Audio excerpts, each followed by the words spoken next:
Welcome back, ladies and gentlemen, to match number 81 in my Age of Empires 3 series. I'm in pink playing India, facing red in India. Another mirror match today. We had a mirror match earlier, British versus British, and today our second match of the day is India versus India, which is kind of cool to me. I'm kind of thrilled. India versus India. The player I'm facing against is a second lieutenant, so he's better ranked than me. And, of course, he's playing India as well, which is an OP civilization, so he's probably a very, very good player or a bad player. It depends. You never know. But either way, better ranked player, 1v1 on a great map, Great Plains, which isn't always my favorite, but it is always one of the most balanced maps in terms of playing on. It's fairly even in terms of resources, and it has abundant resources and good positions with good treasures, so it's generally a map that a lot of people like to play on, so it's a fantastic place to have a mirror match if you're going to have one. Now, without any further ado, let me jump into the action here. As you can see, I split up my explorers immediately, one going to one side, one going to the other. I'm looking for second, third herds. I'm looking for treasures. I'm looking for anything to give me a leg up. I find a 50 wood treasure here, and I'm like, yes, yes, yes. I'm thinking, you know what? I'm going to grab that 50 wood. I'm going to chop another 50. I'm going to make another villager. My 10-10 rush is actually going to be 11-10 rush. That refers to the fact that I'll have 11 villagers and 10 total population. And the way I'm going to do that is by sending the card after I've already made all 10 villagers.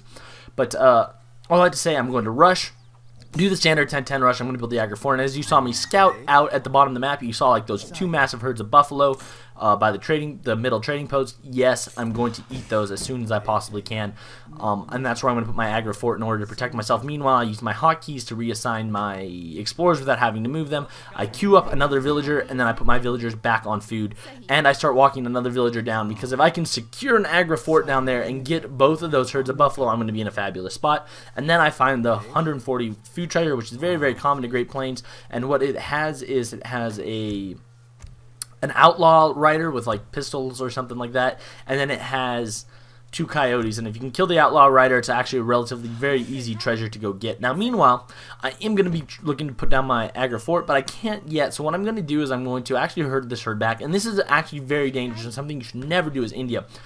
If your enemy sees through the fog of war dead animals or herds being shot, he'll know that you're there. And because India is expected to do a forward Agra Fort, then he'll know very clearly that you put a villager there and you're going to go Agra Fort rush there, and it's going to be all very, very blatantly obvious to him. So don't do that if you're planning. Don't shoot the animals if you're planning to do a forward Agra base. Go for the mines or the trees or, you know, the wood or the coin. Don't do the forward Agra base thing. That's stupid. Now, I did put my Agra base, my fort there though, pretty cleverly, and it's a little distinction that you may not realize. It makes my Agra Fort that much stronger. Next to a lake on one side, and what that does, it kind of provides a little bit of a natural barrier. Not much, but a very tiny, tiny amount of a natural barrier to protect myself. And I do start building the Agra Fort immediately, so I switch all my villagers to wood. I'm going to build houses and then kind of get everything going again. As you can see here, I'm going for that treasure, and here I go building a house, and I didn't realize until I was in this game actually that houses for India only cost 80 wood and not 100. I was unaware of that. I mean, I feel like I should have known that, but I didn't. So, newsflash, guys, Indian houses, 80 wood ahead, not 100. So it does make it a little bit easier to cope with the fact that both your villagers and your houses cost wood. I know people say use the wood to food villager card, but generally I just find India has bigger priorities generally in terms of sending cards, whether it's 5-step boys or a better wood trickle or this or that or the other. Now I'm going to put 2 villagers onto coin and shift some more onto food, leaving 5 on wood, which hopefully should be enough for me to keep up with both villager production and housing production, because I want to start cranking out step boys with some Gurkha healthily mixed in. Not heavily, healthily. Like healthily as in I feel healthy today, but used as a adjective, adverb, thingy, majigger. Alright, whatever. I look at this deck here, I notice a stunning lack of units, so generally if you can send in more unit upgrades rather than units themselves, it's better off if you can survive with that. So that's actually a decent deck, although I would never within a rush civilization not put at least one unit shipment in the colonial age just in case. So perhaps I would change it personally, but it's an interesting deck. It tells me that he is very confident in himself as a player, though. He doesn't need to send units to bolster his armies. He can do it himself well. Now you might notice, alright, I got one explorer going one way, the other going the other way, and the reason why is I'm looking for his Agra Fort, but then I find, and I see it in my minimap, that he did indeed build it in his town, because he did see me obviously shoot the animals back, and he knows that that's where my Agra Fort is. Now my first shipment here is going to be 4 Sowars, and the reason why is I want to get some raiding action. While I build up a massive army, I want him to be thinking about not the 4 Sowars, and not the massive army I'm building. Kind of like I did in the previous video earlier today with the Hussar and the Longbowmen. I made 10 Hussar, never made any more Hussar really after that, but I kept those Hussar bugging him as long as they were alive. Now meanwhile, even though I know now where his Agra Fort is and where his attention's likely going to be, I still send an elephant to go like just walk around the other side endlessly, because he could build a barracks, he could do something else, and I want to have the knowledge and the information. And knowledge is power. If I know where he's hurting, I'm better off than he is. So that's kind of what's going on here. Meanwhile, I'm working on trying to keep up production. I almost popped myself, not quite. I have a little bit of a lull here. I could have been making a villager and another Sepoy right off the bat, so I kind of screwed up a little bit here. As you can see, I'm reorganizing my military, doing stupid things, lollygagging, if you will, because now look, I've had 10 or so seconds pass where I haven't had units being made. Now I'm going to make some more. And actually, I end up canceling the Sepoy and going Gurkha. Seeing that he's going Sepoy, I'm thinking, I'll go Gurkha, you know? And by the way, that reminds me of a very funny Vine video I saw where this guy's like wearing a turban. He's like, "Don't drop that dirk." Very funny. Thinking about it playing India. But anyway, as you can see here, I'm gonna send my camel guys. What is their name? Why did I just blank? I'm going to send my camel cavalry, though, down around the map to kind of scout out, to look around. I'm going to send another explorer. I'm splitting them up. I'm having them walk continually. I want to know what's going on the map. I want to see where he's hurting. I want to know. Knowledge is power. I have my herds fairly secured behind my Agra Fort. I have a Sepoy Gurkha mix. I feel good. I don't know what he's up to, and I know that if I saw somebody build a Sepoy fort over here, then I would probably try to herd elsewhere. However, it's very interesting to me at this point that his army does indeed seem to be kind of concentrated on the right side of the map, where I have a fort and I kind of have the bigger herdage. As you can see, that herd's fairly in my control. Now, however, because I saw his army on this side of the map, I assumed, perhaps erroneously, perhaps not, that his army was going to be circling around there, because that's what I would do, right? If I saw my enemy herding with a fort, I'd try to like force him back into that fort, take away that herd. I assumed that he would be, of course, circling around, so I ended up shifting my army a little bit more to protect my herds a little bit better. I don't want to lose a villager or two due to carelessness. Meanwhile, I am going to resume trying to make villagers and being diligent, which is something I forget to do. I haven't built a market, by the way. And are you guys going to see a market this game? Spoiler alert, if you want to know about a market, close your ears now. No, I'm not going to build a market this game. Markets are for noobs. I kid. Markets are actually very good. I should have built a market. As you can see here, I'm sitting on a surplus of wood. Although I am actually going to end up building houses because I'm reaching my population cap. Meanwhile, I'm mixing in Gurkhas with my Sepoys. Remember what I said in my last video, and I should have said it more before. Maybe I haven't. Noobs mass one unit. Even if you're a really good player, if you mass one unit, you will eventually be defeated. So just a little bit of Gurkhas mixed in my units are going to be a huge advantage. As you can see here, though, I'm running around the other side of the map. I'm looking for him. I want to know what he's up to. But I'm not seeing nothing. So he really seems to like either be hiding in his base or on the bottom side of the map.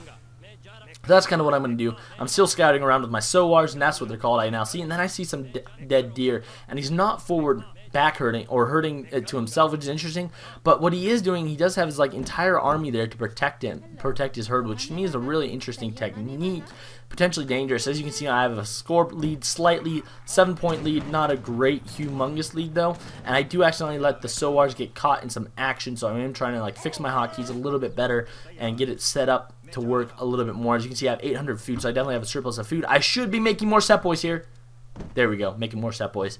And I am going to try to see if I can push on him a little bit. Because I do have Gurkhas mixed in, and even though it looks like he has a larger force, I'm not too worried about it. Not to mention, I think I can distract him with the Sowars. I'm going to run them right between the fire there. Look how stupid I am. And to go attack the villagers, hoping and assuming that he's going to be distracted, allowing my Gurkhas to do more damage. Not to mention, I'm going to have more units coming. However, the Sowars die, and I lose a good amount of men, so I'm thinking, you know what, I'm going to kind of back up, pick off a few, and get out of there. I didn't drag micro, even though I probably should have, even though they're all gunpowder units, but I decided, you know what, I'm backing out. I don't want none of that. I should be making more villagers here. I should press TV, and I do, so, okay, I didn't play too shabby. I am going to send 5 Rajput.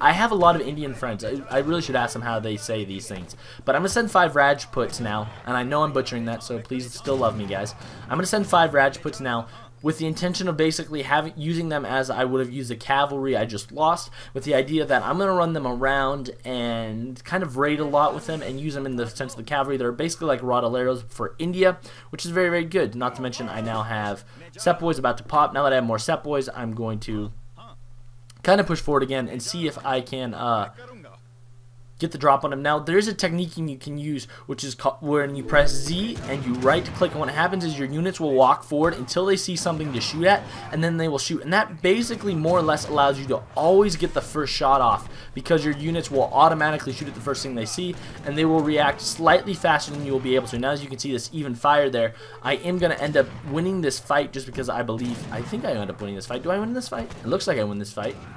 Yeah, I think I end up winning this fight, but I end up pulling back. I end up winning, but I end up retreating. No, I end up being in a pretty comfortable spot to win, but I end up pulling back because I want to raid with the Rajputs, and if I have them right back there, then he's going to back up and go to defend. But then I see some villagers standing forward. I'm like, what? So he obviously had a little bit of micromanagement mistake there. So I'm able to kill one. Yum, yum, yum, yum, yum, villager. Get another. Now I'm making more units, and I'm of course still trying to make villagers, and I'm doing a pretty decent job keeping up villager production as I attack. Plus, it seems like he's sending all his villagers to this right side of the map, which doesn't make sense to me considering the left side is very, very open. But if he's gonna look at the right side of the map and try to fight there, then I will fight him there, and I will take the battle to him. And obviously, as you can see, having the fort there really cut him off to the two best herds on this side of the map. It forced him to have one not so nice herd of deer. So it does leave us in a better position. Now, as you can see here, we are going to try to take the advantage over him here. And I use my hotkeys as I retreat. I use my hotkeys, though, to push forward some Rajputs. I go back to my town center to get some economy going, and he chooses to push forward and fight here, but that's fine because again, all I'm trying to do is draw him away so I can kill him. Plus, the closer to the fort I am, the better off I am, and any units I make from the fort will come out and fire. Not to mention that Gurkhas have longer distance anyway. Plus, I can now raid him with my Rajputs comfortably back there. And he's out of herd because the rest of the herds I'm actually eating on this side of the map, so his army's going to lose there. And then from there, my action needs to be to figure out where else he is and push forward. But as you can see, mixing in some Gurkhas with my Sepoys protected me from him spamming Rajputs, because if he had just spammed Rajputs, I would have lost all my Gurkha. But having a mix gave me just enough of an edge to win. It was a GG, and ended up drawing him and kind of taking him away from the herd and getting the raiding on. And that was a really, really fun match. I didn't quite expect him to resign. As you can see, he had more resources slightly, but I had more military units and I killed more units, which was awesome, and literally slightly, like I think 300 more resources or so like that. So it was a very, very close, well-fought game.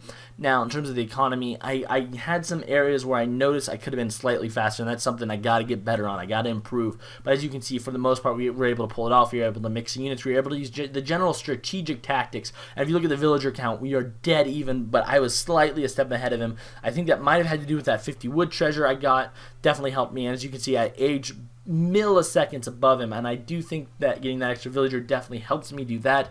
And then from there I was able to keep making villagers, and I did a pretty decent job actually making villagers the entire time. And I'm going to actually go back here and look at it one more time. And if you look at the military unit count, no, I'm actually going to type in the box just about how the timing is very, very crucial when you play Mir, especially with a rush Mir. You want to get every action perfect, and you want to get the villager making perfect, and you want to make the micromanagement perfect. And you want to, especially if you're doing the same strategy, with which we both were.